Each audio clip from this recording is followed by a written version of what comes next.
I'm with Angela Bailey, Canadian Olympic medalist at the 1984 Los Angeles Olympics when she was just 22 years old, and current Canadian record holder in the 100 and 200 meter. So Angela, we're coming up on the 30th anniversary of the Los Angeles 1984 Olympics that you participated in and won silver in 4x100 relay. Take me through that experience and reflect back on that experience for you in your running career. It was absolutely fantastic.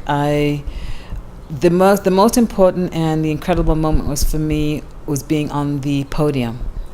I had been competing actually since I was 11 years old, and being on the podiums were not a big deal for me. So when I was on the Olympic podium, I thought, it's not a big deal. I've been doing this for a long time. I'm not going to cry. And let me guess. And yes, I did. I stood on the Olympic podium and I thought to myself, oh my gosh, I've actually accomplished a dream that I had since I was like about 12 years old. And I thought, I'm in the record books for life. Yeah. And that was a very big accomplishment. Yeah, I stood there and I thought, this is amazing. There were 50,000 people in the stands. It was just great. It was one of the most memorable and exhilarating moments of my life. 100-meter relay. The final, a race in which the United States is favored. They get to look at one of their major competitors. The main competition should be lane 6 Canada and lane 2 Jamaica. Alice Brown to lead off for the United States in lane 5, and it is a very good start for Alice Brown as she approaches Jeanette Bolden for the first pass, and it is Bolden who takes the baton. It's France looking good too on the outside, but Bolden with Trinidad inside of her, ready to give it to Chandra Cheeseborough, who'll be running in both relays today. There's Cheese, number 370. Chandra Cheeseborough really turning it on, coming around the curve, and Evelyn Ashford is waiting for the baton. So the U.S. team is out in front, and here comes Evelyn with a tremendous lead. Will they get the world record? Ashford sprinting for the line. They're going to win this one by 15 meters, and it's Ashford crossing the line. Canada winds up second, and Great Britain finishes third. In reflecting on it, I realized at that point that I knew exactly what I wanted to do that young. So as amazing as it was, even standing on the podium, I had already planned out my future. So I knew I was very, very happy that I had accomplished that. Was that your first Olympic Games? Yeah, we had boycotted the 80 Olympics. And unfortunately, so that was unfortunately my first Olympic Games. I would have loved to have been in one prior to, because then I would have gained the experience and I wouldn't have been going into it green. But it was a wonderful experience. I had an opportunity to meet some celebrities, Lionel Richie, which was a big deal for me at the time, and seeing some of the other Olympic athletes, and meeting and seeing Nadia Comaneci. Didn't meet her, but it was just a big deal to see that Olympian. It was great, yeah. Going a little bit prior to that, I understand that at the Pacific Conference Games in New Zealand that you took gold in all 3 of the events that you ran in the 100 meter, 200 meter, and 4x100 relay. Did that kind of help you prepare 3 years later going to the Olympics? Were your expectations high?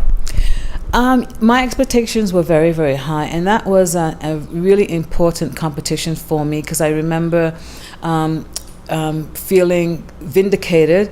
I had missed the Olympic Games, and I beat one of the athletes, Chantal Rego, who came 7th in the Moscow Olympics. So it made me feel, oh, that's great. I've beaten this woman. So it just made me feel validated that I would have made it to the finals of the Moscow Olympics as well. So it was a really great feeling. New Zealand was great. It was fun. Running was fantastic. The athletes were great. It was just a wonderful experience, and a lot of amazing things happened to me after that. I had an opportunity to meet the Queen in 1982 and go to the Constitution dinner. So a lot of fantastic things happened from that. I understand that your dad passed last month, and in your eulogy you spoke of how influential he was in your running career. Could you care to elaborate, touch on that a little bit more, just how much of a positive impact he had on you? Well, if it was not for my father, I would not be here today as an Olympic medalist, that's for sure. He was amazing. We used to race together, And it's great because he used to beat me for a while. He used to win. There was a time when we would race, and he would win. And then there was one day when I beat him, and he never raced me again. So that was pretty funny. Smart man. Yeah, I laughed at him too, and he had a good laugh. Yeah. And he was aware that I was talented, as were the teachers. And I guess they all got together and said I should run a county championships, and I won that, and started training in England for the Coventry Godiva Harriers, and that was a big deal, I realized. But I would go to the track and sneak away. Yeah, no kidding. Okay. Yeah. And not want to train, because I thought to myself, who needs to train? I'm already fast. I'm beating everybody. Like I didn't really get the concept of training at all. And I guess he realized that I wasn't training, going to the practices. So he came to the track and he stayed there. I thought that was the funniest thing. To keep tabs on you. Yeah, I'd look up, I'm thinking, he's still here. So then I finally realized he wasn't going to leave, and I started practicing.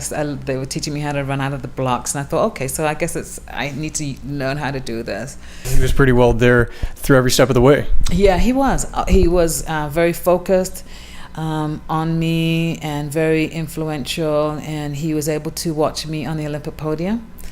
So that's amazing. He did. They say that we all come to Earth for a reason, a purpose. Well, he certainly accomplished his. Yeah.